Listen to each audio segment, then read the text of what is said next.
2 TDs in that one. People are saying, well, he's going to run out of steam, right? No. What is this, the Industrial Revolution? He's not going to run out of steam. This man is a machine. He gets in for a touchdown. That is a 3-yard TD. Henry becomes the 4th player in NFL history with back-to-back 1,500-plus yard seasons with 15 rush TDs. All right, so if they got a run game, they got to have a pass game. Yes, they do. Off the play action, Corey Davis. He turns him around, gets his feet down, and gets in for the 75-yard TD. They can do it on the ground. They can do it in the air. The Titans, oh, man, guys, they are heating up. And we know what the Titans do in the month of December. Don't look now, but the Titans are 10-4, and they are looking good.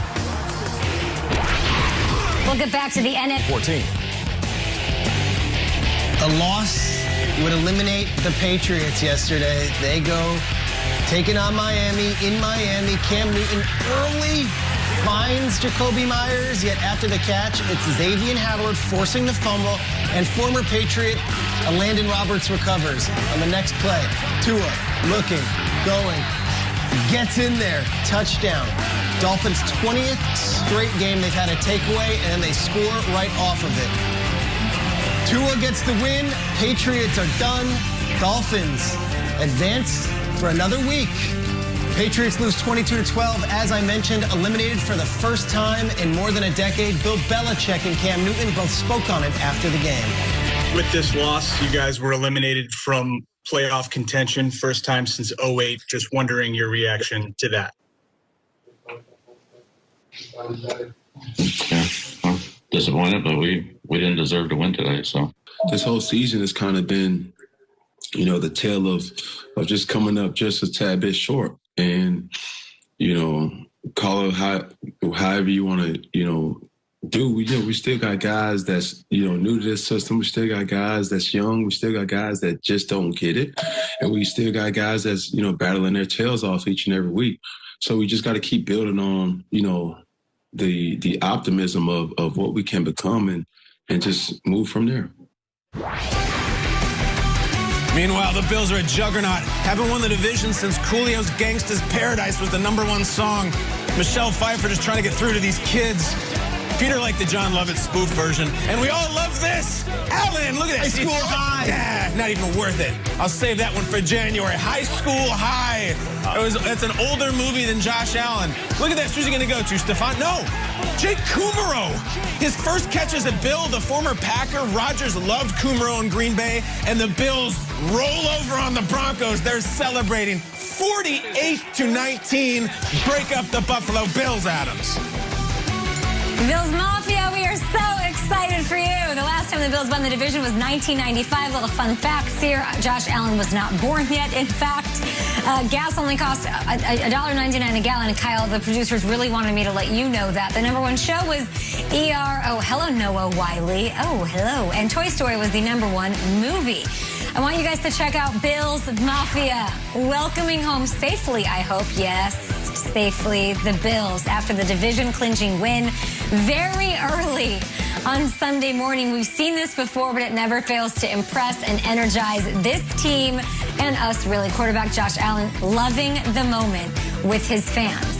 I want to tell you what the playoff implications are after this in the AFC, guys. The Bills are, in fact, still in play for the 2 seed. They can win out. They need the Steelers to drop one more game, and that 2 seed would be there. Of course, no bye.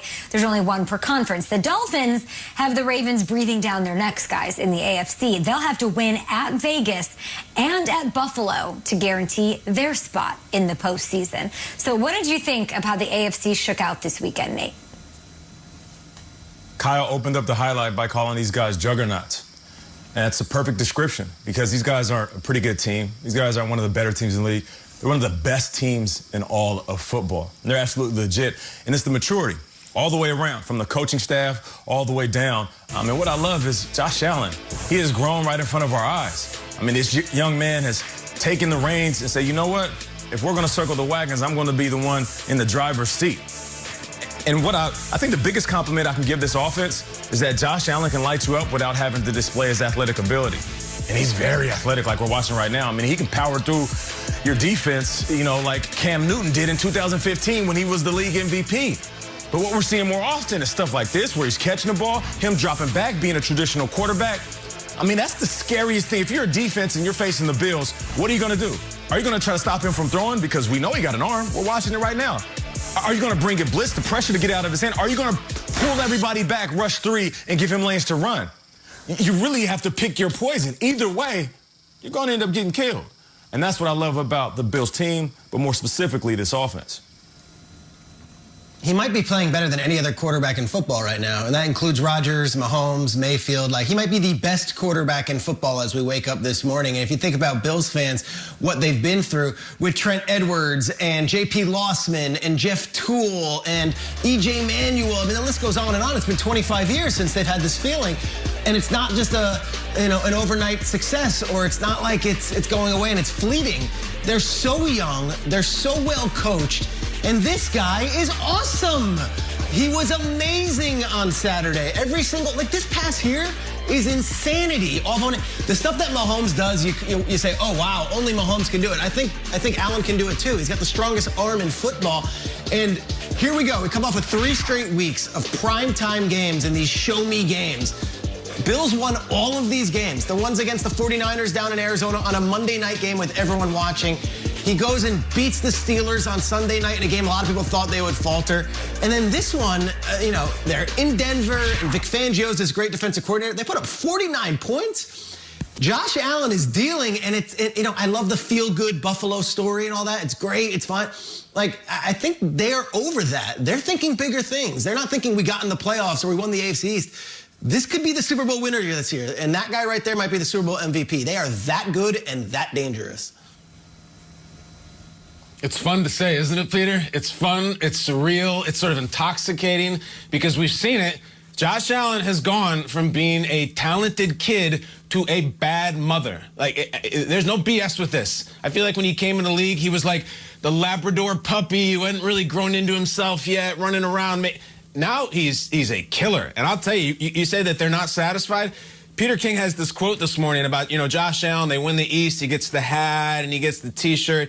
Josh Allen says, quote, "The hat and shirt's fine and dandy. I want the one that says bleepin' Super Bowl champion." And that is not a bleepin'. He actually said the real word. Like, he is angry. He is determined. They don't give a damn about the East. They don't want to win. They want to win the Super Bowl, not 3 years from now, this year. And Saturday night, it was shock and awe. If you weren't watching that game, you missed out on a top 3 team in the entire NFL with a superstar quarterback who is a badass. It's rare for me, Kyle, to not pick a team apart because, I love a balanced team. I have questions about their run game. No, I don't. Is it maybe an issue? But they're scoring at will, like Peter Schrager is telling us. So I'm just here for all of it. The fact that the connection between Stephon Diggs and Josh Allen rivals anybody's connection, Devontae Adams, Aaron Rodgers included. And then you have Cole Beasley. They lose John Brown. You think that would be a bigger story. He is filled in so seamlessly. Everybody picking up the slack, and they are thriving in the AFC. One of the juggernauts, one of the elite teams, as Nate is saying. Nate?